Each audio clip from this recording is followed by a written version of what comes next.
Et salut à tous, j'accélère pour la chaîne Ludique Underground et en peignoir pour le quatrième et avant-dernier segment de ce top 50 jeux All Time of the World.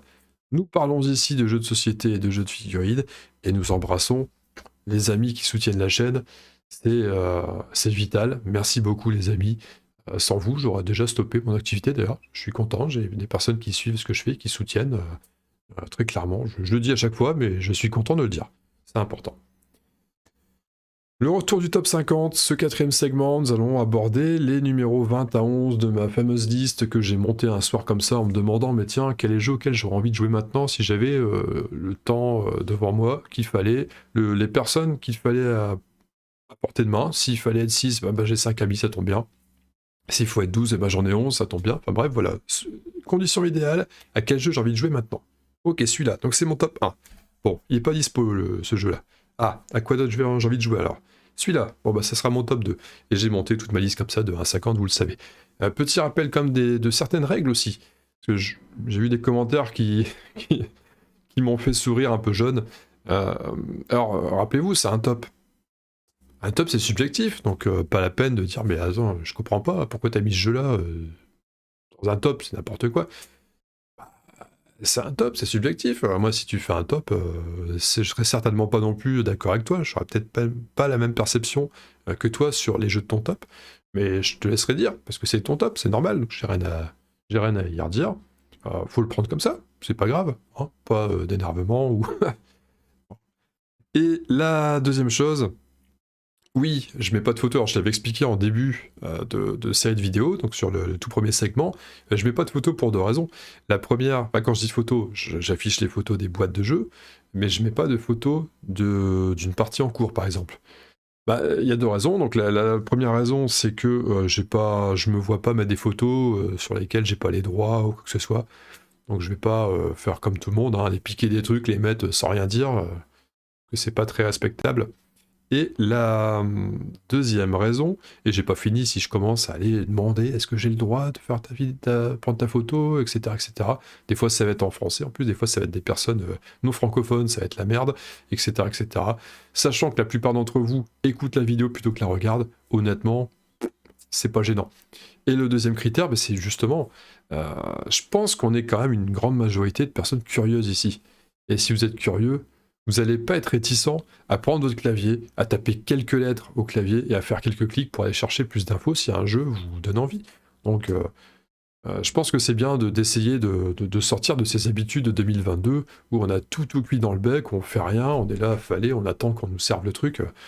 Non, essayons quand même. Bah, je sais pas pour vous, mais en tout cas, moi, quelque chose m'intéresse, bah, je me renseigne. Hein, j'aime bien faire ça, je trouve ça cool, plutôt qu'attendre bêtement, voilà, de manière, de façon amorphe là et apathique. Non. Ah, on se bouge, les amis, on se bouge. Le jeu, c'est aussi de la gymnastique, et la gymnastique commence avec le numéro 20. Que voilà, poum, le 20. Il arrive avec Toulouse Death Medaille. On commence tout de suite avec de la grosse boîte. La grosse boîte et de la grosse fifig. Bon, il y a de la figurine dans la boîte, un jeu de Rob Davio et d'Eric Lang. Eric Lang, on le connaît parce que souvent ces jeux sont accompagnés de belles figurines. Alors je ne sais pas à quel degré il est impliqué que ces sculpteurs, je dis ces sculpteurs, les sculpteurs qui s'occupent de réaliser ces beaux objets en 3D, en plastique, résine et tout ce que vous voulez, dans ces jeux. Je ne sais pas si c'est lui qui donne beaucoup de directives, ou s'il donne des vagues idées, ou si pas du tout. Mais en tout cas, à chaque fois qu'il sort des jeux, c'est souvent avec des belles figurines. Donc, Cool Bean Your Note, etc. Hein, toutes ces figurines-là qui viennent de cette marque, de cette maison d'édition. Et donc Toulouse Death Medaille, c'est quoi? On l'apparente souvent à un demeure de l'épouvante, même si dans la façon de jouer, dans le gameplay, c'est vraiment pas du tout la même chose. Mais dans le délire, c'est un jeu coop, ça se passe dans un univers Lovecraft classique, hein. Donc les années folles, années 1920, etc. On va être souvent dans les US, hein, d'ailleurs les US, la côte Est. Encore que c'est pas très bien défini dans le jeu. Sur les scénarios, c'est assez léger au niveau de la description. Le jeu n'est pas vraiment narratif d'ailleurs. Contrairement à Demeure d'épouvante, c'est pas vraiment narratif. C'est du coop. On va jouer de 2 à 5 personnages. Quand je joue de 2 à 5, après on peut jouer aussi solo, hein, rien ne nous empêche de jouer solo et de diriger 2, 3, 4, 5 personnages à nous tout seuls. Et on va devoir accomplir une quête. Dans la boîte de base, il y a 6 missions qui sont assez rejouables, vu que c'est pas très narratif. On va plutôt considérer que le jeu est un challenge à relever, plutôt qu'une histoire à vivre, et à ne pas pouvoir revivre si on la connaît déjà. Bah non, c'est assez mécanique quand même, donc tout le Death Medaille. Mais le challenge est quand même assez intéressant. Les personnages sont assez différents. Ils vont chacun avoir 3 compétences. 2 compétences communes qu'on retrouvera chez certains personnages ou d'autres. Et une compétence vraiment unique sur chaque personnage. Et sinon, après, chaque personnage se joue de la même manière, grâce à son nombre de points de vie et son niveau de stress. Et qui va baisser plus ou moins sur lance des dés. C'est un peu le but du stress. Bien sûr, si le personnage n'a plus de points de vie, il meurt, hein, classique. Et il a sa barre de folie. Les personnages dans le jeu, il faut savoir qu'ils sont déjà un petit peu fous. On sent que dans l'esprit, ils sont là, ils savent qu'ils vont tataner du monstre, et ils ont l'air contents de tataner du monstre. Hein. C'est assez bizarre. Par rapport aux demeures d'épouvante, je continue cette comparaison avec ce jeu-là, où les personnages vont être assez sages au début, et vont devenir fous, mais ils subissent un peu le truc. Non, là, ils subissent pas le truc. Ils sont là, ils disent ok, moi j'accepte la chose, je deviens complètement timbré, mais au moins je vais casser des gueules. Ouais, ça va mal se passer pour Cthulhu et ses amis. C'est un peu comme ça qu'il faut le prendre. Donc on lance des dés, on y va, c'est du jeu de violence, hein. C'est clairement, on va quand même avancer.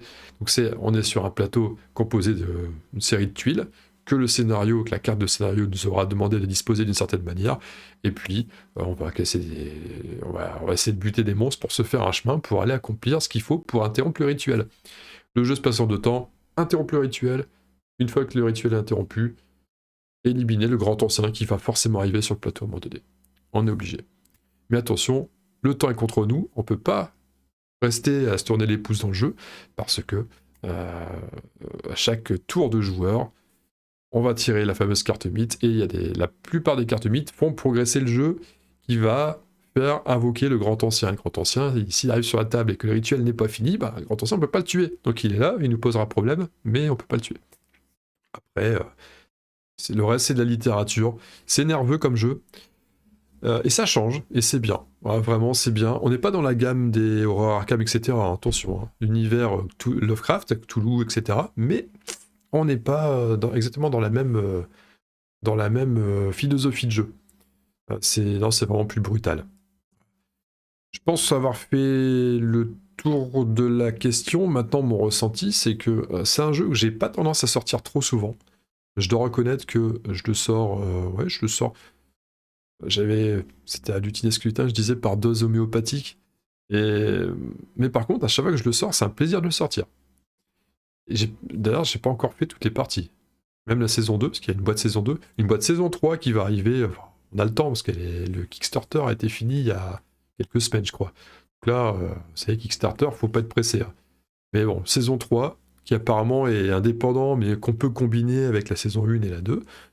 Non, c'est pas mal. Ça permet de faire des variations. Il y a 4 grands anciens différents en tout pour l'instant. Il y en aura 2 autres qui vont avec le Kickstarter. Voir, je sais pas s'il y a des bonus à atteindre, des paliers, des machins. Enfin bref, je suis pas très renseigné sur le Kickstarter, donc je vais pas commencer à dire n'importe quoi. Mais il y a de la rejouabilité, les persos sont assez différents pour qu'on puisse s'amuser à faire des combinaisons différentes. Vraiment, c'est un bon challenge, parce que ok, certes, la chance est quand même bien présente, on lance des dés, des fois c'est catastrophique, hein, des fois on peut pas gagner, hein. On fait des jets de dés, on gagnera jamais, avec des jets de dés pareils, c'est comme ça. Mais néanmoins, le jeu est très bien équilibré, quand on gagne, c'est toujours sur le fil du rasoir, et quand on perd, bon, soit c'est parce qu'on s'est fait ratiboiser par la malchance au dé, mais c'est souvent pas à cause de ça. Souvent on a pris des risques qui étaient un peu trop à considérer. Même si nos personnages sont fous, il faut quand même faire attention à comment on les manœuvre dans le jeu. Voilà. Un jeu approuvé, moi, Cthulhu Death Medaille, il est dans mon 50, sans problème. Il ressortira de temps en temps, les figurines sont... Et Louis qui m'a peint les figurines, elles sont géniales. Donc, même les figurines peuvent être utilisées dans d'autres jeux, dont je mentionnerai le nom plus tard, parce qu'elles seront peut-être plus tard, plus haut dans le top. Ouais, peut-être. Donc je peux plus en dire un mot de plus. Allez, on enchaîne. Pour le numéro 19 de ce top, le 19e, un jeu que je n'ai jamais possédé pour l'instant, Peut-être qu'un jour il arrivera dans mon Galax là. Peut-être. J'aimerais bien, ça me plairait bien. Je m'y suis fait initier par un ami du web, ce bon vieux GameStef. Je parle de Orléans, qui est un jeu qui a de l'âge hein, maintenant. Orléans, il a, allez, au moins 6 ans, je dirais. Ouais, quelque chose comme ça. Peut-être un peu plus, peut-être un peu moins, je sais pas. On est. Donc, alors, quand je disais, je l'ai peut-être. Enfin, je l'ai pas encore dans mon étagère, mais je l'aurai peut-être bientôt. Si vous avez regardé ma liste pour le Papa Noël, sur 2022, que j'ai publié en vidéo il y a quelques jours, il est dedans. Donc c'est. Alors, si vous n'avez pas vu la vidéo que vous continuez à regarder, désolé, spoiler, mais c'est trop tard. Enfin, c'est pas très très grave. Donc, ouais, ça fait partie des jeux qui me plairait bien de voir dans mon Calex, hein, c'est plutôt cool. Du backbuilding, donc en jeu de gestion, est-ce qu'on peut vraiment le considérer comme un jeu de gestion? Un peu quand même, parce qu'on va organiser, on va essayer de recruter des travailleurs pour aller les mettre dans des endroits, ça va rapporter des points, ça va provoquer des mouvements, des choses comme ça. Ouais. Je sais pas si on peut vraiment appeler ça de la gestion. En attendant, le but c'est de faire des points de victoire, on joue en concurrence avec les adversaires, et chaque tour, on va tirer un certain nombre d'ouvriers de notre sac, qu'on va disposer sur notre plateau personnel, et ces ouvriers, on va les dispatcher pour jouer différentes actions. Donc si on a assez d'ouvriers et les bons ouvriers, parce qu'ils sont bien sûr des ouvriers sont de types différents, qu'une action va demander par exemple le menuisier et le battleur, je sais plus si c'est les bons termes, pour être utilisé, donc il faut que je mette les deux, hein, sinon ça marche pas. Sinon il y en a qu'un, il va attendre qu'un deuxième arrive plus tard, correspondant à la bonne couleur, etc., etc. Et donc on va tous se tirer, tous placer, et une fois qu'on a tous placé, on va chacun exécuter nos actions à tour de rôle. Et donc les actions qui vont permettre de voyager sur la carte, donc d'aller chercher des ressources par exemple, voire d'y installer des logis ou des hôtels, je sais plus comment ça s'appelle, mais bon. Et qui vont apporter des points aussi. Il y a plusieurs façons de marquer des points. On va pouvoir aussi recruter. Il y a plusieurs petits concours sur chaque type de travailleurs qui vont donner aussi des bonus différents, et on va pouvoir recruter ces fameux travailleurs. Dans la limite des stocks disponibles, bien sûr, parce qu'il y a des stocks qui ne sont pas infinis, et de même, il y a aussi une espèce d'événement qui va avoir lieu chaque tour, qui va soit un peu nous pourrir, soit un peu nous avantager, ça dépend les cas, et donc tout ça, hein, c'est Orléans. Et quand j'ai essayé ça, en plus je l'ai essayé en plein dans ma période où j'ai commencé à m'éclater sur du backbuilding. Je peux pas vous dire à quel jeu. Bah, encore une fois, sinon je vais me spoil. Et je vais vous spoil. Enfin, je vais vous spoil, pas moi. A priori, je sais déjà ce que j'ai mis dessus. Donc ouais, Orléans, ça m'éclate. Ok, le style graphique par contre n'est pas des plus aguichants, mais bon, ça me plaît quand même, hein, honnêtement. Et au début, justement, ça me plaisait pas plus que ça. Je voyais la boîte, ça m'a jamais branché. Et il a fallu que je l'essaye pour succomber au charme du jeu, dans sa globalité. Voilà, 19 Orléans. Je refuserais difficilement une partie d'Orléans si on m'en proposait une un jour. Non. Que nenni, Maro, que nenni. Le numéro 18 pour les anglophones de Number 18. Nous allons partir anglophone, pourquoi? Parce que nous allons partir dans une contrée où ça cause American. Yes, alright, yeah, howdy ho. Et donc un peu cow-boy hein, sur les bords quand même. Cow-boy qui dit cow-boy dit cow, donc dit cow dit vache. Il y aura de la vachette. Ah oui, il y aura de la vachette sur le 18. Great Western Trail, c'est son tour. Alors je vous ai mis comme illustration la boîte de la première édition, c'est celle que j'ai à la maison, et j'aime bien cette boîte, moi ça me va très bien.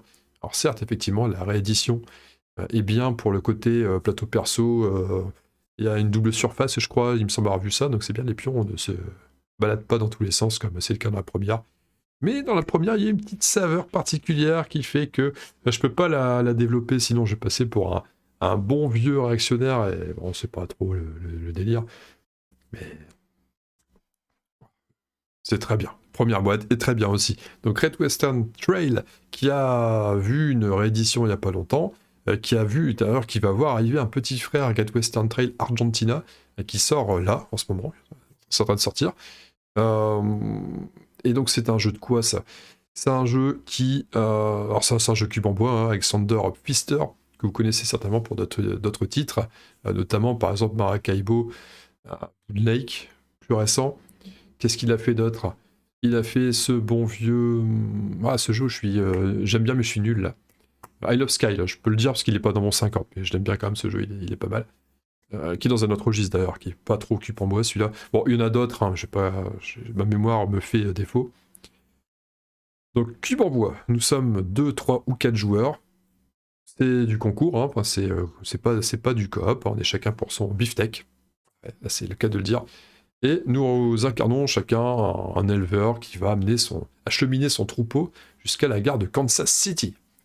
Et donc, pour acheminer le troupeau, sur la carte, on va passer par différents lieux qui vont nous donner des bonus, qui vont nous permettre de gagner un petit peu d'argent, d'acheter du meilleur bétail, qui va rapporter plus de points, et qui va rapporter plus d'argent aussi, de recruter des travailleurs qui vont nous aider à construire soit des moteurs de points, parce qu'on est là pour gagner du point. Salade de points, là, vous y êtes. Hein. La salade d'accueil du Buffalo, c'est une salade de points ici. Et donc on va essayer de recruter soit des cow-boys, soit des constructeurs, soit des ingénieurs, pour faire avancer plus vite la locomotive. Il y a une mécanique de locomotive qui, plus elle va avancer sur le circuit de locomotive, plus elle nous permettra d'aller livrer loin sans payer trop de taxes, parce que sinon on paye des taxes. Si on livre loin mais que notre locomotive personnelle n'a pas avancé, on va payer des taxes. Et puis c'est un deck building. On a en permanence une main de vache. Chaque carte représente une vache différente. Une vache différente ou pas, hein, parce qu'on a 5 fois la vache numéro 1, par exemple, la vache grise, là, on l'a 5 fois dans notre deck au départ.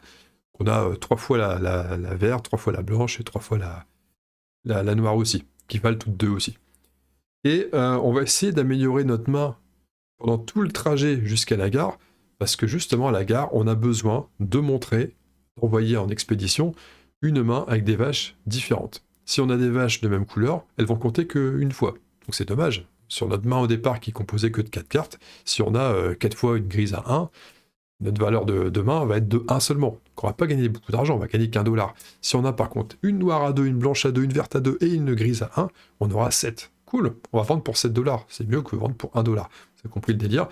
Donc tous ces petits trajets, ce qu'on va faire sur la route, là, ça vous permet d'essayer d'affiner notre main.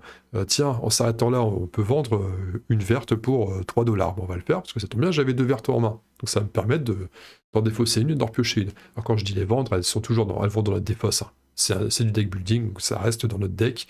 On va finir par la recroiser, cette vache. Et puis en achetant des vaches meilleures, 3, 4, 5, on va pouvoir aussi aller chercher et viser des gares un peu plus lointaines, parce que c'est pareil, plus notre valeur de main de vache sera élevée, et plus on pourra livrer dans les gares lointaines. CF par exemple, la plus lointaine qui est San Francisco, enfin dans le jeu de base, ouais, ça change, parce qu'il y a une extension Rail to the North, là, la ruée vers le nord, qui est vraiment chouette aussi, et qui je trouve gomme un peu les quelques disparités qu'on peut avoir dans le jeu de base entre les différents axes tactiques de base, qui sont souvent partir à fond cowboy, ou partir à fond ingénieur, ou partir à fond constructeur. Voilà. Donc c'est du jeu, c'est cérébral. Alors c'est marrant ce jeu, et je me suis rendu compte que j'étais pas le seul à avoir ce problème. C'est un jeu euro, hein, il n'y a pas vraiment de hasard, si ce n'est l'arrivée des ouvriers sur le marché de l'emploi, ou l'arrivée des vaches, ou les objectifs au-dessus, je ne sais pas parler des objectifs, mais c'est secondaire pour mon explication. C'est marrant parce que c'est un jeu où on pourrait croire que les personnes les plus mathématiques, etc., vont forcément être meilleures. Alors, c'est pas forcément mon cas d'ailleurs, je suis pas quelqu'un de hyper mathématique dans ma façon de jouer. Mais en tout cas, sur ce jeu-là, je suis rarement le meilleur score. Parce que j'aime bien m'arrêter aux différents lieux, j'aime bien prendre le temps. C'est assez bizarre dans ce jeu, c'est assez piégeur. On va balader son cow-boy et on a envie de se balader avec, on a envie de s'arrêter sur tous les lieux qui se présentent à nous, alors que des fois, bah non, il faut accélérer, on a le droit à 3 cases au départ. Il ne faut pas s'arrêter et faire une case à la fois pour profiter de tous les bâtiments. Non, il faut accélérer un petit peu le pas parfois pour livrer plus souvent, par exemple. Et oui, les bâtiments, pareil, hein, les cases sur le plateau, bah, c'est des bâtiments qui vont arriver petit à petit, parce qu'on va tous pouvoir construire des bâtiments. Donc ça rajoute des cases avec des effets de cases dont on pourra profiter si nous sommes le propriétaire. À la base, il n'y a que des bâtiments neutres, donc tout le monde peut faire agir ces effets-là. Voilà. J'en ai dit beaucoup. Je finirai quand même sur une note assez rigolote vis-à-vis de ce jeu. C'est que je me souviens, quand j'en ai fait alors c'est une petite anecdote, hein, comme ça, Quand un jour, je voulais me commander un jeu, et, et j'hésitais, j'avais un certain budget, et j'hésitais entre deux, qui étaient au même prix. Il y avait Dice Forge et Great Western. Alors deux salles, deux ambiances, vraiment pas du tout le même jeu. On est sur deux trucs différents. Et j'avais longuement hésité. Parce que je me disais, ouais, ok, Great Western, c'est carrément mon style de jeu. C'est du jeu euro. À l'époque, j'étais vraiment à fond dans ces trucs-là. Et en plus, thème cowboy, quoi. Enfin, vraiment, il y a tout pour plaire. Ça va être du lourd, etc., etc. Ça va être bien. Mais Dice Forge, la boîte est belle, elle est super belle, elle est mignonne. Ah, ça donne envie. Bon, ça va être plus light, ça me correspond moins, mais je pourrais plus facilement sortir, parce que comme c'est light, il y a plus de public pour ça. Et j'ai vraiment longuement hésité, hein, lequel des deux je prends. Et finalement, mon choix s'est porté sur Great Western Trail, et je ne le regrette absolument pas. Ce qui fait que j'ai jamais eu Dice Forge d'ailleurs. J'y ai joué pas mal de fois avec des amis ou sur Board Game Arena. Et je regrette pas l'acquisition de Great Western. Il est encore dans mon Galax alors qu'il est. Et avec sa petite extension Raid to the North juste au-dessus. Et non, vraiment super jeu. Hein, celui-là, si vous aimez les jeux euro, essayez au moins Great Western. Vous pouvez l'essayer sur Board Game Arena. Il est aussi, de toute façon, tout arrive sur Board Game Arena à force. Hein. Vous aurez tout. Hein. Même le jeu de croquet, vous verrez. Je dis n'importe quoi. Allez, le suivant. Bon, pour ce numéro 17, je vous disais juste avant, deux salles, deux ambiances pour le choix entre Great Western et Dice Forge. Et ben là, ça va être un peu pareil, deux salles, deux ambiances. Hein, entre Great Western et celui qui arrive, il y a un monde. On n'est vraiment pas dans le même registre, mais un peu de légèreté fait du bien. Je sais, on va peut-être me dire, mais attends, mais qu'est-ce qu'il fout dans ton top 50? C'est n'importe quoi. Et ben j'assume, un top 10 dans mon top 50, et en 17 s'il vous plaît, messieurs, dames, en 17. Il est là, il est installé, il bougera pas. Pas tout de suite en tout cas. Top 10. Pur jeu d'ambiance. Un jeu d'ambiance qui fonctionne tout le temps. À chaque fois que je l'ai sorti, avec des personnes différentes, ça a tout le temps pris. Ça a tout le temps engendré des bonnes grosses marades, des choses comme ça. Et ouais, il marche tout le temps celui-là. Il fait partie de ceux qui marchent. Et puis c'est toujours un plaisir de le sortir. C'est cool. Alors bien sûr, à sortir quand on va être dans un cadre très décontracté, tu bois ton petit verre de trucs, ce que tu veux en même temps. Voilà, tu te marres, tu regardes pas ta montre pour dire j'ai pas fait assez de jeux. Hein, faut à la cool. Et donc ça consiste en quoi? C'est du coopératif. Full coopératif. Il y a un joueur qui va lire un thème. Ok, par exemple, je sais pas moi, imiter le cri. Le cri du. Non, c'est pas une bonne idée, ça, je vais vous donner autre chose. C'est parti sur un truc, vaut mieux pas que je le dise. Vaut mieux clairement pas que je le dise. C'est un truc qui m'a fait rire une fois. C'était, allez, hop. Mimer. Alors, c'est pas forcément du mime. Je vous prends l'exemple d'un mime, mais ça peut être quelque chose à l'oral. Mimer un robot. Voilà. Du robot le plus nul au robot le plus convaincant, le plus humanoïde possible. Une carte qui dit à peu près quelque chose comme ça. Et donc là, chacun va avoir une carte face cachée avec un nombre de 1 à 10. En fonction du nombre, vous allez devoir imiter, imiter le robot. Donc soit du moins convaincant si vous avez 1, 2, etc. Ou soit du plus convaincant si vous êtes plus avec une valeur vers le 9, le 10. Vous allez faire un robot qui est extrêmement convaincant. Donc chacun va passer à tour de rôle. Et une fois que chacun est passé avec son imitation, le joueur qui a lu le thème va essayer de réorganiser l'ordre des cartes que chacun a eu. Donc dire, ok, toi, ton robot, il était vraiment nul. Ouais, tu dois avoir la une et la deux. Allez, tiens, on commence par toi. Ah bah t'as la une, effectivement. T'as bien mimé ton truc, ça marche bien. Toi, c'était foire aussi. Ah, t'as la 3, ok. Et ainsi de suite. Et puis, quand on rate un coup, on prend un jeton licorne qui se transforme en caca, hein, d'où l'illustration sur la boîte. Et sinon, bah, on dépense pas de joker, mais honnêtement, les jetons licorne caca, c'est plus pour dire de. Bon, c'est le prétexte, hein, on les utilise, mais on s'en fout. On s'en fout. Hein. On compte jamais les points là-dedans, nous. Hein, quand on, on le sort pour le plaisir de sortir des conneries. Ça va être par exemple, bah tiens, autre idée. Ok, quel est le manège le plus impressionnant? Pas assez. Citez un nom de manège du moins impressionnant au plus impressionnant. Donc, si vous avez les cartes vers le 1, bah, ça va être un manège tout pourri. Hein. Ça va être je sais pas moi, le carrousel des des bisounours, un truc comme ça. Et puis le 10, ça va être le frappadingue, overkill, machin truc, of the dead. Et puis, voilà, chacun balance son truc. Et quand on balance en premier, ça va, d'une certaine manière. Quand on balance après, on voit les idées des autres, on se dit, ah ouais, attends, putain, il a dit ça.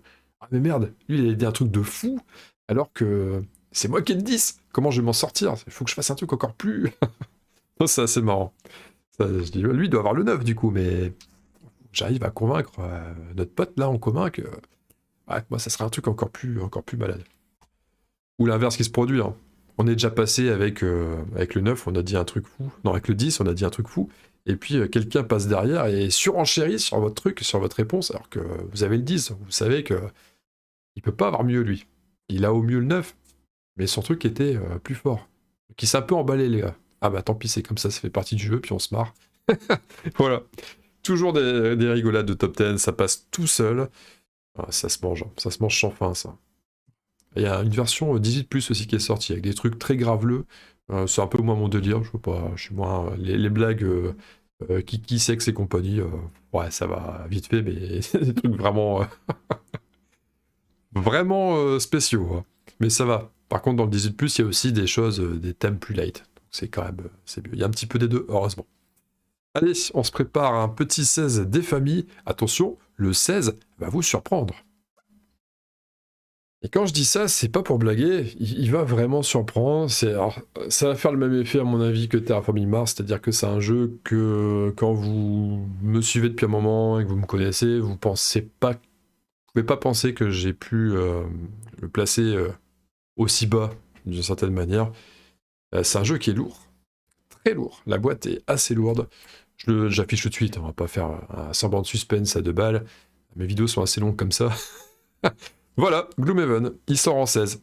Là, c'est l'autre surprise. Je pense que c'est les deux plus grosses surprises de mon top mouture fin novembre, enfin mi-novembre, fin novembre 2022.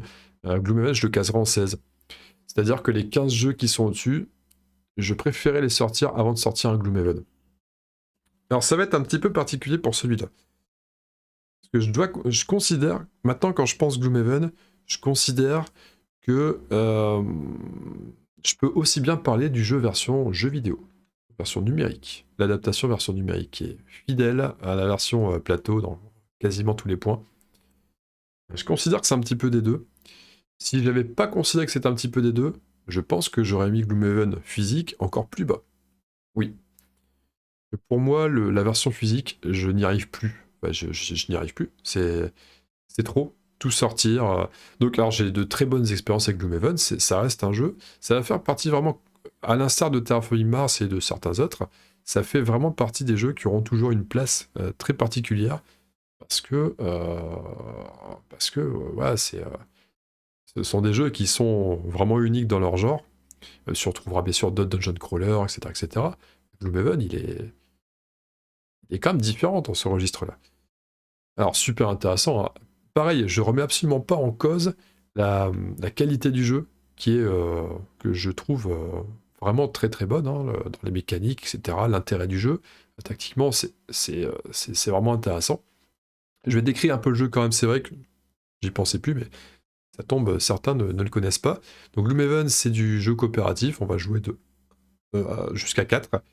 On va jouer de 2 à 4 aventuriers, donc si on joue solo, on joue forcément au moins 2 personnages, on peut en jouer plus si on veut. Cérébralement, c'est un peu plus un challenge, mais ça peut se faire quand même. Et donc on a une trame narrative, notre groupe de mercenaires va arpenter des donjons, différents lieux, éliminer des adversaires, monter en expérience, gagner de l'argent pour monter aussi leur inventaire, leur équipement. Et là où le jeu est assez intéressant, c'est sa mécanique de combat qui tient sur une gestion de deck. Donc chaque personnage, alors attention, chaque personnage est vraiment différent, à sa façon d'être joué différente, à plusieurs façons d'être joué d'ailleurs, parce qu'on peut partir sur des axes différents, des axes tactiques différents selon les personnages, et chacun a son deck, vraiment il n'a pas le même nombre de cartes dans son deck d'ailleurs pour chaque combat, chaque combat, chaque scénario, et vraiment, les persos sont uniques. Et donc on va gérer son deck. On aura sa main, on va jouer les cartes. Quand on les défausse, on va pouvoir se reposer pour les récupérer, mais à chaque fois qu'on va se reposer, on va en perdre une au passage.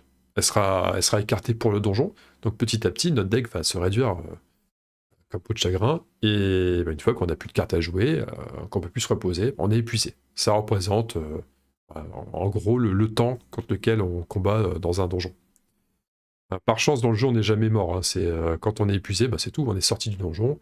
On a perdu s'il n'y a plus d'autres persos encore en lice, mais il n'y a jamais de fin. Enfin, il n'y a pas de mort définitive dans le jeu. On va toujours pouvoir recommencer quelque part.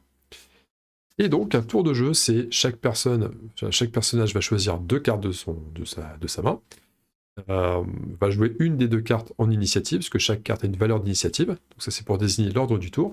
Et une fois que chacun a choisi, on révèle. Les adversaires, les ennemis sont gérés par un genre d'intelligence artificielle. Il y a quelques règles à suivre en fait. Hein. Un ennemi corps à corps va forcément attaquer l'aventurier le plus proche, l'ennemi tireur va tirer sur l'ennemi le plus proche dès qu'il est à portée, parce qu'il y a une notion de portée, nombre de cases, etc. etc. Et un joueur, une fois qu'on a établi un ordre du tour en fonction des initiatives, une fois que toutes les cartes sont révélées, des aventuriers comme des ennemis, les aventuriers, quand ça sera à eux de jouer, un joueur qui va faire manœuvrer un aventurier va choisir parmi ces 2 cartes quelle action il va jouer. Là où c'est original, c'est que chaque carte d'aventurier est divisée en 2. Il y a une action du haut et une action du bas. S'il joue l'action du haut d'une carte, il va devoir jouer l'action du bas de l'autre carte. Alors, il y a des alternatives, bien sûr. On peut aussi jouer des actions secondaires des cartes qui sont toujours une attaque à 2 ou un déplacement à 2. Mais généralement, on les joue moins souvent parce que les actions principales sont plus intéressantes. Des actions qui coûtent d'ailleurs de consommer la carte, donc on la jouera plus du donjon. Donc il y a une gestion du temps qui est importante dans le jeu. Et puis après, c'est là aussi où c'est très intéressant, c'est que c'est un jeu coopératif, mais il y a quand même une notion d'individualisme dans le jeu qui est vraiment sympa. Par exemple, la bourse, chacun a sa bourse. La trésorerie n'est pas commune. Donc chacun va devoir piller de son côté pendant les donjons pour se composer une trésorerie solide et s'acheter les objets qui le font rêver. Mais on peut pas se refiler d'argent, on peut pas se filer d'objets. Donc il y a vraiment un côté américain. Vous savez, ils sont tous unis, mais c'est très individualiste quand même dans l'état d'esprit. Donc ça, c'est vraiment le jeu, il est excellent. Là où ça bloque pour moi à force, j'y ai beaucoup joué la version physique, ça commençait pour moi à devenir trop lourd. Il y a beaucoup de matos, les parties durent quand même assez longtemps en physique, parce qu'il faut à chaque fois faire manœuvrer les adversaires aussi, qu'on choisit pour nous. Une fois qu'on a tout révélé, on voit, tiens, les adversaires font ça, ok. Alors une fois que c'est révélé, bon, je vais jouer avant eux, donc eux vont faire ça après. Ah oui, alors si je bouge mon personnage, c'est-à-dire que, non, ça va plus être la cible la plus proche, donc l'ennemi va venir ici, ok, bon. Ouais, et c'est un puzzle à chaque fois. Il y a toujours une phase puzzle, on réfléchit, alors c'est pas grave, hein, c'est l'intérêt du jeu, c'est pas, je me plains pas du tout de ça, c'est juste pour souligner le côté, le temps dépensé dans le jeu, c'est énorme. Alors, là, on pourrait croire que je me contredis. Quand je disais par rapport au jeu numéro 21, je dis, ah, mais faut pas. Quand on aime bien, c'est pas grave si c'est long. Là, c'est pas le même cas de figure dans le sens où c'est beaucoup de temps pour de la préparation, pour des à côté. Et nettement ce qui bouffe le temps de jeu, en gros. Enfin, on a le temps de jeu plus ce temps-là. Donc ça, on sort de là avec un package de temps dépensé là-dedans qui est assez énorme. Et je ne fais hélas pas partie des personnes qui ont chez elles un coin dédié à Gloomhaven, qui réussissent à avoir cet espace où au moins tout est toujours sorti. C'est beaucoup plus pratique et ça va plus vite à faire. Maintenant, moi, je dois toujours tout remballer, tout déballer, et ouais, c'est compliqué. Donc la version physique, je pouvais plus. Honnêtement, je pouvais plus. C'était pas possible. Et la version numérique est tellement chouette et elle rend le jeu tellement cool, tranquille, on gère pas les adversaires, on voit ce qu'ils font quand un round commence, mais au moins on n'a pas à les manœuvrer, c'est la réflexion en moins, c'est des manipulations en moins, tout est déjà prêt, enfin c'est vraiment, on est dans les pantoufles hein, quand on joue sur la version numérique, elle est vraiment fabuleuse. De même que au niveau de l'ambiance, comme Gloomhaven est tellement pléthorique niveau matériel en physique, il y a beaucoup de matos, et ce qui fait que le matos est très plat. Il n'y a pas vraiment de relief, il n'y a pas de décor, il n'y a pas de... Il y a des petits éléments de décor, mais tout est plat, tout est... La version numérique, elle t'offre cette troisième dimension qu'on n'a pas dans la version physique. Voilà. Je pourrais en parler encore des tonnes et des tonnes de temps sur Gloomhaven, tellement le jeu est passionnant, mais je vais pas aller plus loin. Vraiment, c'est une expérience, c'est un jeu par lequel il faut... si vous intéressez à tous les jeux et que vous cherchez des expériences ludiques vraiment spéciales et que vous n'êtes pas encore passé par Gloomhaven et que vous n'êtes pas réticent à jouer à du dungeon crawler, donc ces jeux où on a un groupe d'aventuriers qui va arpenter les donjons et gagner de l'expérience et de l'argent, euh, allez-y, hein, Gloomhaven, il faut le tenter à un moment donné.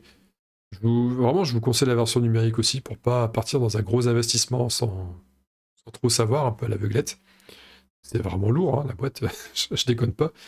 Mais ouais, c'est un jeu qu'il faut tester à un moment donné. Et petite astuce hein, pour les amis qui s'y mettent, etc. Au début, on a toujours tendance à vouloir gagner à fond de l'XP. Sauf que quand on prend des niveaux, les adversaires s'adaptent aussi. Donc on gagne en puissance, mais les adversaires sont un peu plus velus aussi en face. L'argent, ça peut paraître bizarre, mais privilégier l'argent, vaut mieux ramasser de l'argent, être riche, parce qu'on va pouvoir payer des belles améliorations derrière, plutôt que gagner en XP. Vous serez de toute façon capé à 9, et en plus, si vous jouez la guerre de l'XP, les personnages n'auront pas tous le même niveau d'XP, ça va créer des disparités, ça va être un peu pénalisant pour certains. Surtout si vous jouez pas seul, mais avec d'autres copains. Le pauvre joueur qui a un peu l'attrait dans l'XP, son perso va être un petit peu frêle par rapport aux adversaires, et ça va être un peu dommage pour lui. Allez, on dit bye bye Gloomhaven pour ce top. On en a assez parlé. Je suis déjà à 36 minutes et j'en ai encore 5 à vous présenter. On prend le temps, hein. Allez, suivant. Et nous prendrons un peu moins de temps sur le numéro 15, qui est nettement plus léger que le Gloomhaven. Et là aussi, hein, ça va peut-être faire grasser en disant quoi, tu mets ça? Bah, de toute façon, enfin, les 15 jeux qui sont devant Gloomhaven, à chaque fois, j'aurai le droit à. Attends, mais tu peux pas mettre ça devant Gloomhaven. Je sais qu'il y en a qui sont vraiment à la limite du prosélytisme concernant le Gloomhaven. Ah oui, bah, faut, hein, des fois, on préfère d'autres choses. Et là, je vous avoue que je ne refuserai jamais une partie de Perudo. Perudo, c'est la vie. Perudo, je l'ai souvent, donc en numéro 15, Perudo, hein, pour ceux qui font la vaisselle et qui entendent juste, qui ne voient pas. Perudo, jeu d'enchères, jeu de bluff, jeu de proba aussi, avec chacun son gobelet, on secoue, on a 5 dés dedans, on secoue, on pose, on regarde, mais les autres ne voient pas, et on va balancer des enchères sur la totalité des dés de la table, donc ça veut dire les dés qui nous restent dans notre gobelet, mais aussi les dés qui sont présents dans les gobelets des adversaires. On va enchérir jusqu'à ce qu'un joueur dise non, non, attends, ton enchère, elle est bidon, là, ça se peut pas. Il peut pas avoir 8 dés de valeur 5 autour de la table, alors qu'il ne reste plus que 13 dés. Ça te fait pas. Allez, je pense que tu mens. Ah, tu penses que je mens? Ok, on va révéler les gobelets de tout le monde. On compte, regarde, il y a combien de 5 là? 1, 2, 3, 4, 5, 6, parce que là, il y a des pacos, hein, c'est des jokers, donc il y a des faces jokers. 7, 8, non, mais il y en avait même 10, tu vois. Hein. Waouh, quelle arnaque! 10-5! Oh, putain, quel jeu de merde. Voilà, ça se finit toujours comme ça. Perudo, c'est un jeu où on se marre comme des baleines à chaque fois que je le sors. Toutes les personnes que j'ai fait jouer, avec qui j'ai joué, même sans les avoir initiés, ça a toujours pris, c'est pareil, on s'est toujours marré avec ce jeu. Il y a ce côté vraiment... il y a ce côté poker, en fait, hein, où on va se regarder un peu en chien de faïence, là, en disant « Ah, lui, ça... » On va observer les coups depuis le début de la partie. Tiens, lui, il bluffe facilement, lui. Ah, lui, il a souvent tendance à suivre les enchères à chaque fois. On va partir sur une valeur, il va rester sur la valeur, il va monter. Il fait tout le temps ça. Donc, il peut pas tout le temps avoir ça. Et pareil, à un moment, on va révéler les dés, parce que à chaque fin de manche, chaque fois qu'un coup est joué à la fin, ça finit toujours par une révélation de dés. On voit les dés de tout le monde tout le temps. Donc, on peut déduire des trucs. Ce que tout le monde fait pas d'ailleurs. Hein. Vraiment, il y en a certains qui se contentent de compter à la fin, et c'est tout. Mais non, non, faut essayer de mémoriser un peu ce que les autres ont dit et de voir, comprendre après pourquoi ils ont dit ça, s'ils avaient ça, ok. Ah ouais, non, lui, il aime bien bluffer à mort. Voilà. Et non, bah, c'est trop, quoi. Les jeux comme ça, il y a une ambiance de suspicion et de bluff, et puis ça essaie d'embobiner, c'est tout en restant léger. Ça met l'ambiance, quand on secoue les dés au début, boum, pour les poser sur la table, ça met l'ambiance.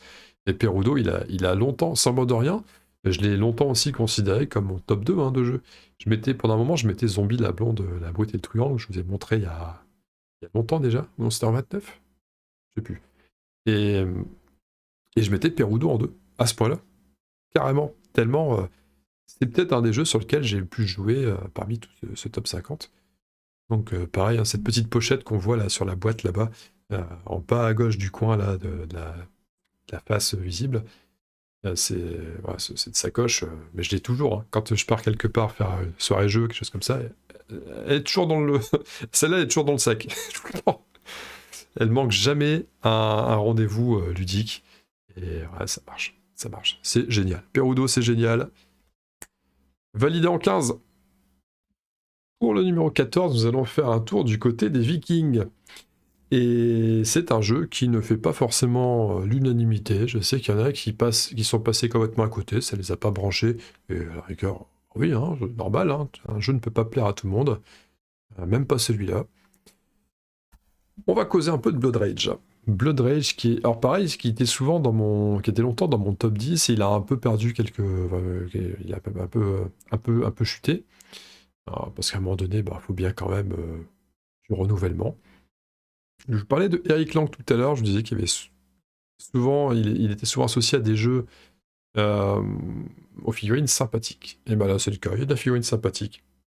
Donc nous incarnons, jeu de confrontation là, nous incarnons chacun un clan viking qui ressemble à tous les autres clans vikings au départ. Mais ça va se jouer en 3 âges. On peut jouer de 2 à 5, mais 2, il faut mieux éviter, c'est un peu léger. Vaut mieux 4, c'est bien, 4 ou 5. Alors 5 avec extension. Et donc ça se joue en 3 âges, et chaque âge est décomposé de la sorte. Il y a une phase de draft. On va avoir des pouvoirs des dieux, je sais pas comment ils appellent ça déjà, des dons des dieux, je crois, un truc du genre. Donc on va avoir 8 cartes. Phase de draft. On va épuiser jusqu'à ce qu'on ait chacun sélectionné 6 cartes pendant la draft. Et ensuite, phase d'action. Et à la fin, il y a une phase de Ragnarok, il se passe des trucs, on regarde qui a réussi ses quêtes, et puis les figurines qui sont éliminées, qui ont été envoyées au Valhalla, vont revenir dans nos réserves respectives. Voilà, ça se joue comme ça. De manière très... j'ai survolé. Donc, la phase de draft, c'est bien. Très, très intéressante la phase de draft, parce qu'on va construire nos spécificités de clan à ce moment-là, on va se projeter.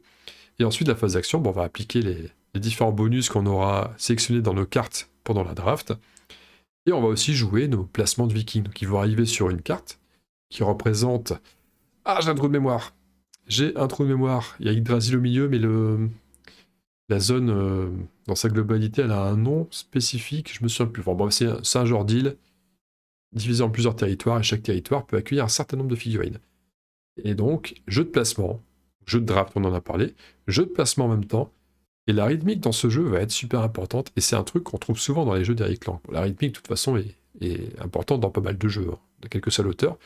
Lui, je trouve que tout particulièrement, il y a un truc avec la rythmique de jeu qui est très marquante sur les siens. Et donc, voilà, inutile de dire que j'apprécie, sinon il ne serait pas 14 dans ma liste.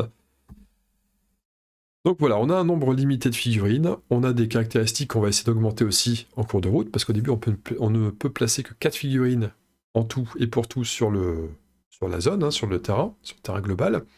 Il va falloir gagner des batailles pour augmenter notre niveau de corne, c'est le niveau de corne qui permet de monter notre nombre de figurines sur la table.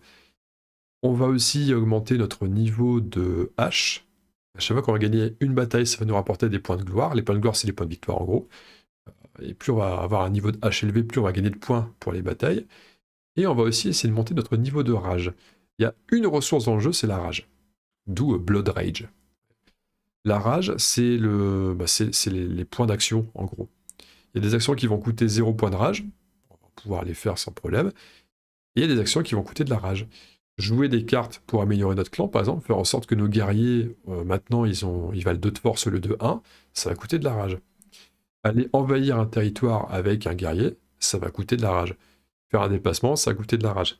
Tout ça, beaucoup de choses vont coûter de la rage. Et donc, on va pouvoir augmenter notre jauge de rage de début de manche pour pouvoir faire plus d'actions, pour pouvoir mieux gérer le tempo, etc. etc. Voilà. Donc, c'est un mélange, pour moi, c'est un mélange subtil entre le draft, entre la conquête de territoire. Il va falloir bien gérer notre positionnement sur les territoires, parce qu'on aura des quêtes qu'on pourra jouer si on le souhaite aussi. Les quêtes qui vont nous donner des bonus, des points de victoire et des améliorations justement de caractéristiques. Et donc, faut faire gaffe, parce que ces quêtes, souvent, c'est il faut être majoritaire en force dans une des régions de ce secteur-là. Ok. Ah, faut que je fasse gaffe, faut pas que je me prenne une tôle en combat là-bas, sinon ça va pas le faire, je vais perdre mes troupes, j'aurai pas la quête, etc., etc. Et les combats se résolvent en accumulant, en comparant les forces quand il y a un combat qui doit se faire, quand il y a un pillage qui doit se faire quelque part. On peut venir défendre pour pas que le gars puisse se piller tranquillement sans qu'on l'embête. Et là, il y a bataille. Et quand il y a bataille, on cumule la force et on joue une carte action, enfin une carte attaque avec. Et il y a un petit jeu aussi de Shifumi dans le jeu des cartes. Il y a des cartes qui vont donner de la force brute, mais il y a des cartes qui vont copier la force d'un autre, par exemple, ou qui vont annuler l'effet de texte d'une carte quand il y a un effet de texte. Il y a des cartes qui vont dire éliminer autant de figurines chez tout le monde sauf une, avant de avant de calculer la valeur de chacun. Donc il y a tout un jeu de shade à souris au niveau des combats qui est assez rigolo. Souvent on psychote pas mal sur tiens, attends, j'attaque ou pas? Ouais, mais lui d'avoir cette carte-là. Ah, je l'ai vu passer en draft, je l'ai pas vu revenir. Ah, ok, attends, mais en H3, il y a cette carte-là aussi qui traîne. Ah, putain, si je fais ça, je suis mal, il va tout me péter. Ça peut être frustrant. Quand on prend cher, par contre, ça peut être très frustrant. Et alors, vaut mieux jouer entre connaisseurs. Soit il faut que tout le monde découvre, soit il faut que tout le monde connaisse. Le pauvre débutant, il va se faire rôtir, il va se faire ragnarokiser mais méchamment. Voilà. Blood Rage, j'adore. Voilà. La première partie que j'ai... Je sais que la toute première fois que j'ai joué, le premier âge, j'avais rien compris. Enfin, j'étais complètement à l'ouest. J'avais rien fait. Et par contre, par chance, c'est assez marrant. Mais le jeu fait que si on se foire complètement sur le premier âge, on peut quand même réussir à rebondir derrière. Il n'y a pas d'avantage pour le dernier dans le jeu, hein, mais avec la draft, etc., on peut quand même réussir à faire quelque chose. C'est même que j'avais déjà vu quelqu'un complètement dominé sur l'âge 2, être vraiment super loin devant, et complètement s'écraser complètement tout lâcher dans le troisième âge, parce qu'il avait déjà tout fait, en fait. Il avait du mal à faire du point à la fin, c'était assez rigolo. Blood Rage, si vous avez l'occasion, je vous recommande, c'est pareil, vous passez à la maison, on en fait une. Au club le mardi, venez au club le mardi, c'est cool. Allez, suivant. Le numéro 13, le 13, il paraît que ça porte malheur, enfin au bonheur pour certains, ça dépend les cas, ça dépend le point de vue. Là, on va dire pour certains joueurs, ça peut porter malheur quand même. C'est un jeu où il y a un petit peu de hasard, hein, sans mot de rien. Et c'est un jeu qui m'énerve parce que le nom est tellement long que ça dépasse du cas, donc j'ai dû rétrécir le nom et c'est agaçant. Mais le jeu est génial. Enfin, en tout cas, moi je suis fan. Je sais que c'est pareil, ça fait pas forcément l'unanimité, mais c'est normal, hein. Fort facteur aléatoire en présence dans le jeu, donc forcément il y en a qui sont un peu dubitatifs sur l'aspect fun sur cet aspect fun là, mais enfin moi ça va, ça prend. Donc c'est avec ce jeu-là que je me suis ouvert au deck building.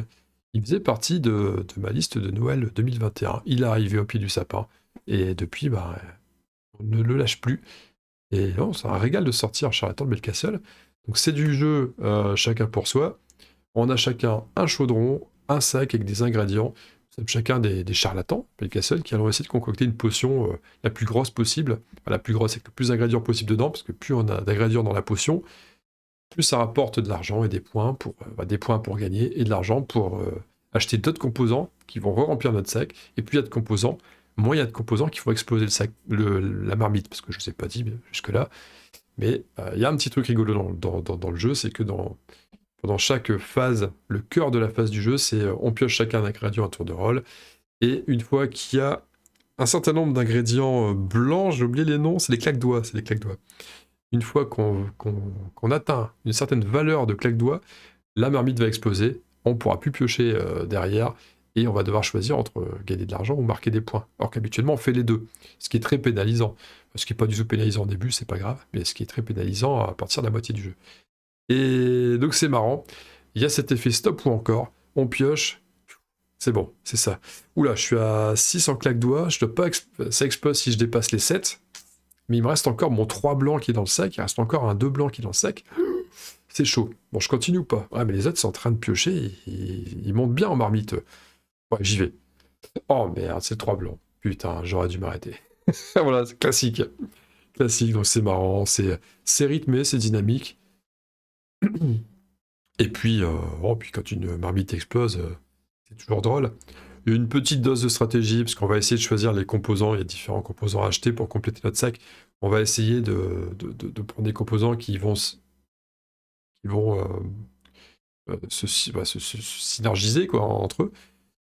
Mais sinon, ouais, il y a de l'aléatoire, hein, bien sûr. Hein. Et c'est drôle. Voilà, tout le monde a sa chance.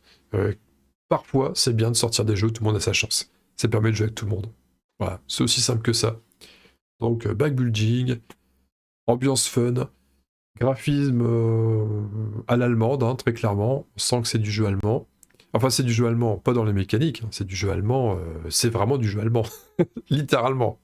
Et moi, j'aime bien, moi, ce côté kitsch, ça me va. Chez Schmitt. Voilà, pour le numéro 13. Et nous changeons de registre pour ce numéro 12. Nous partons dans la figurine, les amis. Rangers of Shadow Deep, qui est un jeu auquel je n'ai pas encore beaucoup joué. Alors, je vais reprendre le Laïus que j'avais déjà sorti précédemment. Pas beaucoup joué, mais que je souhaite développer. Le bouquin est là, à portée de main. Enfin, je vais pas... Je fais tout tomber si je l'attrape. Je ne vous montre pas, mais de toute façon, il est là. Et ça reprend les mécanismes de Frostgrave qu'on a déjà vu un petit peu plus haut dans le classement. Enfin, un peu plus bas. Un peu plus... on l'a déjà vu. Et donc, un peu moins bien classé. C'est du coopératif, celui-là. Alors, ça reprend les mécanismes, ça reprend l'univers, donc des terres un peu... Bon, donc on est dans le médiéval fantastique. On va commencer par ça. Des terres enneigées, pour la plupart. Bien qu'on peut se balader un petit peu partout, puis il y a des choses à faire. Il y a des campagnes qui s'ouvrent à nous. Il y a des missions. Des missions, d'ailleurs, on appelle ça des missions. Et donc, notre ranger part à l'aventure, accompagné de ses amis. Et puis voilà, on va défoncer le mal qui ronge le pays parce que ça commence à bien faire. Quoi. Et pourquoi il y a toujours des méchants qui viennent pour jouer les troubles faites? À un moment donné, il faut régler leur compte. Quand on y va, on s'équipe d'un arc, d'une épée, d'un bouclier, d'une hallebarde, tout ce qu'on trouve sous la main. Et puis, on va se les faire, ces petits zouzous là. Ça se joue en coop, j'avais dit, donc on peut très bien jouer solo. Ça marche, donc on joue contre des adversaires gérés par le bouquin qui nous dit, bah tiens, quand il y a des adversaires, selon les missions qui disent, bah alors il y a un adversaire qui commence là, tiens, si vous faites tel jet, il y a un adversaire qui va arriver d'ici, ou des choses comme ça, ou à l'aide de cartes. J'ai pas du tout dit, mais sur Gloomhaven tout à l'heure, j'ai oublié de mentionner qu'il y avait des histoires de deck modificateurs pour les attaques. Ouais, c'est pas grave. On est sur Rangers of Shadow Deep, on reste concentré sur Rangers of Shadow Deep. Quelqu'un qui est curieux de Gloomhaven, il ira faire son enquête. Donc Rangers, ouais, ça se joue au dé. Donc là, au dé. Et quand on est à plusieurs, on se répartit les figurines en gros. Enfin, chacun va jouer un ranger, parce que le ranger, c'est vraiment le personnage important. Il a sa fiche de personnage. Il y a un fort aspect évolution, type jeu de rôle. On va prendre des compétences dans certains registres. On va améliorer notre force, notre vigueur, des choses comme ça. Et donc il y a une vraie évolution. On va gagner de l'expérience selon nos actes dans la mission. Et donc ils sont accompagnés d'hommes de main qui, eux, vont gagner de l'expérience aussi, de manière peut-être moins développée. Il y a moins de tiroirs à ouvrir dans tous les sens pour choisir des choses funky et vraiment les spécialiser. Mais il y aura quand même un principe d'évolution pour tout le monde. Et donc si on est à 4, par exemple, on va chacun avoir un ranger, je crois. Je ne sais même pas si on a un homme de main avec. Si on joue solo, on va avoir un ranger et 6 acolytes ou 7, quelque chose comme ça. Donc j'ai à peine commencé la première mission pour l'instant. J'ai été bien emballé. Donc là, pareil, fort aléatoire, parce qu'on joue avec des dés à 20 faces. Vous imaginez les dés à 20 faces? Je crois que je l'avais dit aussi il n'y a pas longtemps, je sais plus. Je sais plus à propos de quoi je parlais, si c'était dans une liste de Noël ou si c'était... Ah bah si, c'est avec Frostgrave, bien sûr, quand je parlais de Frostgrave. Ah mais c'est dans la liste de Noël, Frostgrave? Ou c'est les deux? Non, elle est aussi dans mon 50. Il me semble qu'elle est dans mon 50 aussi. J'ai un doute. Oui, je me souviens plus, quelle mémoire de fou. Bon, bah, enfin bref, voilà. Donc les dés à 20 faces, ça implique bien sûr une forte variance. Et quelque part, c'est pas grave, c'est marrant. Des fois, quand on arrive à rien, parce qu'on fait que des 1 et des 2 sur un dé à 20, on s'en souvient de la partie. C'est pas grave. Donc voilà, Ranger de Shadow Deep, pour moi, c'est un univers encore très très peu inexploré et que j'ai hâte d'aller visiter davantage. Il y a de la figurine, on assemble, on peint, on assemble du décor, on peint du décor. Le jeu continue à vivre, même entre deux parties. C'est ça qui est toujours magique. Et pour terminer ce segment, le numéro 11, qui a lui aussi un titre qui dépasse de mon petit encadré, donc c'est très agaçant aussi, mais le jeu n'est pas agaçant, sauf quand je perds, c'est les lettres de Whitechapel, qui est un... Alors pareil, qui a longtemps été dans mon 10, enfin il a toujours été dans mon 10, celui-là. Bon là, ok, il se décale d'une petite place. Honnêtement,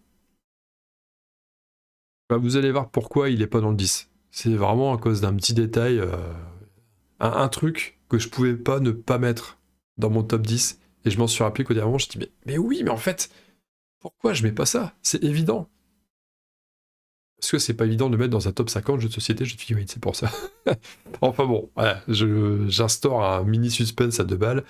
Donc ouais, techniquement, les lettres de Whitechapel, il est censé être 10 ou 9, mais pour les besoins de ma blagounette de mon top 10, il se retrouve en 11. Tant pis, c'est pas grave. Les lettres de Whitechapel, donc nous sommes dans un jeu, si vous connaissez les Mister X, Scotland Yard, ces jeux-là, on est sur une carte de Londres, des enquêteurs qui essayent de coincer Mister X, hein, et on se balade, voilà, Mister X de temps en temps, il apparaît sur la carte, il montre où il est, ah merde, hein, il nous a semé, il est là-bas, ouais, on le chope, ok. Il disparaît, il nous dit juste ce qu'il a fait, ah j'ai pris un ticket enfin j'ai pris un taxi, là j'ai pris le bus, etc., nous on se déplace, on essaie de le choper, ok. Et ben c'est le même principe, modernisé, façon de parler, parce que là je vous parle d'un jeu qui commence déjà à avoir plusieurs années derrière lui. On est dans le Londres version 1888. Il y a Jack l'Éventreur qui est en train de s'éclater avec les prostituées, mais pas de la même façon que l'entendent les prostituées. Donc il les assassine, hein, etc. Vous connaissez la légende. Et les policiers vont essayer de le traquer, parce que c'est pareil, hein, on peut pas embêter les prostituées comme ça se fait pas. C'est quoi ce goujat là? Donc un joueur qui incarne Jack l'Éventreur, et puis le joueur en face ou les autres joueurs, parce qu'on peut jouer à plus, hein, ça peut être coopératif, asymétrique, avec une bande de joyeux drilles, avec Charlie Kane peut-être, hein, peut-être qu'il a, qui vont essayer de l'arrêter. Le jeu se passe en 4 nuits, ou moins, si Jack l'Éventreur se fait attraper avant. Et donc chaque nuit, Jack l'Éventreur va commettre un meurtre quelque part sur la carte, ça sera son point de départ, et va essayer de rentrer chez lui. Il aura un repère qui aura été désigné par le joueur, hein, avant, en début de partie. Tiens, mon repère, c'est la case 74, par exemple. Et, donc chaque nuit, Jack l'Éventreur va commettre un meurtre à un endroit différent, parce qu'il ne peut pas commettre un meurtre au même endroit chaque nuit, parce qu'il n'y a plus de prostituée après, une fois qu'elle est morte. Il va falloir qu'il en assassine une autre ailleurs, et il va devoir retourner à son même repère. Les enquêteurs, eux, vont pas être forcés de l'arrêter sur la première nuit, ils vont surtout essayer de trouver des traces pour trianguler et mieux savoir de quel coin de la carte peut être son repère pour petit à petit refermer leur étau. Bien sûr, Jack l'Éventreur, lui, voyage à visage masqué. En fait, il montre jamais où il est sur la carte. On connaît juste son point de départ parce qu'il y a la victime, mais c'est tout. Après, il n'y aura jamais de pion sur la carte, il n'apparaîtra pas. Par contre, les enquêteurs vont chercher des traces. À partir du moment où ils vont trouver des traces, ils sauront que Jack l'Éventreur sera passé par là pendant cette nuit. Il n'y a plus qu'à définir. Ok, alors la dernière trace que j'ai là, c'était celle-ci. Bon, ça veut dire, alors celle-ci, au plus rapide, il a dû faire 5 mouvements pour arriver jusque-là. Il a fini, il est rentré dans ce repère en 9 mouvements en tout. Donc, son repère est au plus loin à 4 mouvements de cette case-là. D'accord. Mais il a pu passer par là, peut-être par là, peut-être par là, pas par là. Ah, mais il a utilisé un passe-muraille à un moment donné. Ah oui, donc ça élargit le champ. Oui, il a aussi quelques jokers. 2 jokers différents, mais il en a plusieurs. Pour corser un peu la chose, et puis pour l'aider aussi à se sauver, parce que des fois c'est épineux. Il a 1 contre 5 quand même, donc même si les 5 ne le voient pas clairement sur la carte, des fois pour passer c'est pas évident, parce qu'il peut pas passer directement à travers. Voilà, donc Whitechapel, j'adore ce jeu. Pour son côté track, bluff, on tente des trucs. Quand on est l'éventreur, on va faire semblant de partir d'un côté, puis finalement revenir d'un autre. Comme ça, si l'enquêteur trouve des traces, il va croire qu'on va être par là, mais en fait non. Mais il faut pas trop le faire, parce qu'après, si on met trop de temps, on a fait sa feinte et qu'on met trop de temps, l'enquêteur il finit par se rendre compte qu'on l'a berné. Donc là, ça fait encore moins de marge de manœuvre par rapport à notre planque. Il faut mettre fin à la nuit au bon moment. Donc il y a ça, c'est quand on est enquêteur, on peut aussi essayer de bluffer en se plaçant, on peut essayer de mettre la pression, c'est assez marrant. Et j'ai pas mal joué avec Céline à ce jeu-là. Et donc c'est toujours rigolo, parce que quand on joue à deux, on essaye de... J'essaie souvent, surtout moi, j'essaye de la perturber en disant des trucs. Je la, je la titille tout le temps pour essayer de la déstabiliser. Ça m'éclate. Elle, ça la fait marrer. Et oh, c'est drôle, quoi. C'est marrant. Ces jeux de déduction comme ça, c'est toujours un plaisir. Ce genre de déduction, j'aime beaucoup. Ce qui ne sera pas le cas de jeux de déduction autres. Mais ça, ouais. Ça, vraiment, c'est pas mal. Alors, je fais un petit aparté. Il y a La Bête qui est sorti il n'y a pas longtemps comme jeu. Il fait beaucoup penser aux lettres de Whitechapel. Alors, je sais que quelqu'un me l'avait conseillé.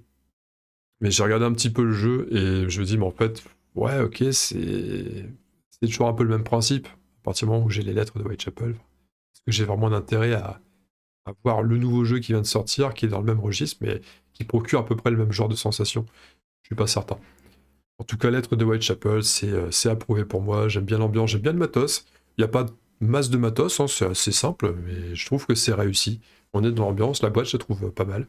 Et en plus, il n'y a pas longtemps, j'ai pu faire l'acquisition d'extensions, je n'ai pas encore essayé. Faudrait que je l'essaye à l'occasion. Je sais pas ce que ça donne.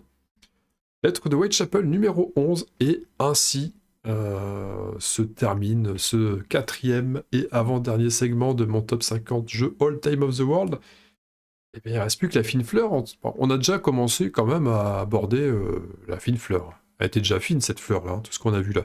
La plupart des jeux, c'est du bon, hein, c'est pas parce qu'ils sont pas dans le 10 final que faut minorer la chose, hein. Au contraire, c'est que des jeux sur lesquels j'ai passé du bon temps. De toute façon, quasiment tout ce que je vous ai montré, c'est vraiment des jeux.